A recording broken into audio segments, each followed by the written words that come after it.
Welcome once again, folks. This is Cat's Pajamas. And this is HD. And we are back for another bonus cast here out of the IPL Season 2 qualifiers. This comes from qualifier week number 4. A round of 64 matchup between FnaticMSiTT1, spawning as our green Protoss player here at the 3 o'clock position on Metalopolis.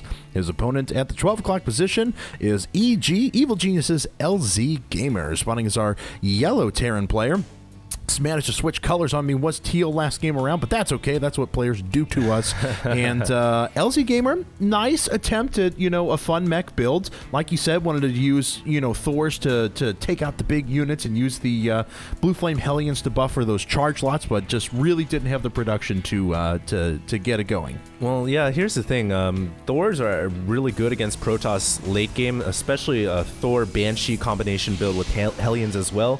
And we've seen a lot of Terran players make good use of Thors lately in Terran versus Protoss. Now, I think EGLzGamer, when he tried to switch into his Thor late game build, it was maybe just a little too late. He has suffered so much army loss to TT1 throughout that game, and he really he killed a lot of probes, but he never really had the army advantage over TT1. So I think that switch it would maybe have been a little too late. Yep, absolutely. And TT1's doing such a nice job at keeping his economy going the entire time as well. So we'll see what these players have in store for us in this game. Looks like EGLzGamer putting up a relatively late gas, put that up on 14 supply rather than the conventional 13. There is a gateway coming down for TT1 at this moment, and there we go, using that chrono boost for a second, but otherwise seems all standard here, close positions by air, I should say, on Metalopolis. Yeah, close positions up by air on this matchup tend to favor some kind of an early Banshee build for the Terran player. EGLzGamer may opt to do that, or he may not. He may actually go for some kind of 1 barracks or 2 barracks expo build as well, which seems to be wildly popular, although he's getting the gas down, so we'll see. It doesn't look like he's going to get the command center early on, or he may just get a tech lab and get some marauders. You never really know. Yeah, absolutely. A lot of flexibility in opening builds for Terran players. Looks like he is going for the tech lab. Now, whether that's going to be Reaper or whether that's going to be Marauder with early concussive shell, we'll find out here in just a second. He does have enough money for another barracks, but it looks like he's bypassing that in favor of a 1 Rax fast expand. So TT1 going right to his second assimilator. He did not save a huge amount of chrono boost, and really not a lot of chrono boost at all, but he will be able to drop that down pretty quick on his warp gate technology. Curious to see if all the rest of the chrono boost goes to that warp gate. Yeah, he certainly could start to chrono boost warp gate really quickly. That's generally what Protoss players do. And TT1 here has his probe hidden behind the steam vents. Really good call right there. EGLzGamer is gonna. Whoa! He doesn't see the vision of that Marine. Does the Marine not see? No. The Marine doesn't see the probe, cats. How? What? That is the most clever secret spot. Yes, he has, because look, TT1 doesn't have vision of this part of the gas that's right around him either. So he has found a cute little spot where he is burying that probe. That probe is just having a little day looking out across the sky, man. He's looking across the buildings. That could be terrible for EGLzGamer if he doesn't watch that. Yeah, we could possibly see some kind of a pylon being erected inside his base. I would be really... I mean, TT1 knows his probe is hidden now, so a 4-gate, the possibility of a 4-gate is very likely. He could generally just throw down a 4th gateway right now, throw the pylon inside the steam vents, and then just start to warp in a ton of units.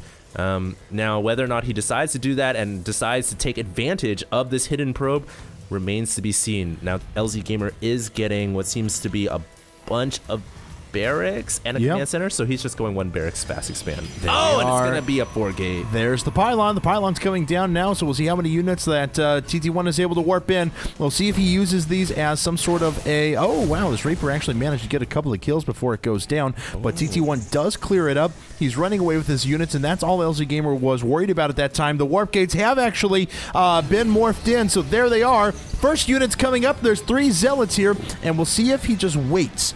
If he's probably going to just wait, get a round or 2 of warp-ins, do a little bit of damage at the front, and try and throw up a force field to trap some units, and then he'll have free reign of the economy. If he does that, This could be a very short game. Yeah, you know what really sucks too is EGLzGamer got that Reaper in initially to scout, and he only saw 3 gateways. This is all being produced off of 3 gateways, so he has no idea that he's being warped in through his back door right now. And here comes the Zealots going straight into his mineral line. There's an additional pylon being erected, but that looks like it was canceled. The SCVs are being pulled off the mineral line. Marines and Marauders coming in here, and they do not have stim, which means their aggressiveness, their ability to defend against these Zealots is going to be severely hampered. With additional Zealots warping in, I think he's going to have to pull SCVs off the line, Cats, and I think this may not work out too well for LZ. Nope, not at all. Even if he holds this, it's going to be very bad. And now there's the Stalkers and the Sentries from the low ground as well. This bunker is not constructed, and LZGamer is going to lose everything down to just 4 SCVs, 3 SCVs, 2 SCVs, and that is going to be the rest of the units. He is going to totally check the replay after this and say, oh, TT1 basically says, you know what, I found an exploit on this map. And now all Terran players from ever here on out will have to always check that little corner. Absolutely. There you go. And EGLzGamer says that that is not the way he wants to go out. And there we are. GG. TT1 takes the set 2-0. Well played right there by TT1. I'm so surprised that he didn't opt to throw down a 4th gateway. He just basically did it all off of 3 gates. And I think what his plan was is, hey, if this doesn't work, I can just go into a Nexus. And I don't have to commit myself all in. Absolutely. And the thing here is, once again, EGLzGamer sent his Reaper in there and only saw 3 gates, so he had no idea that this was coming. Yep, absolutely. And even if TT1 had only taken down 4 or 5 SCVs there, 5 or 6 SCVs, still would have been worth it. So congratulations to TT1. Takes the set 2-0.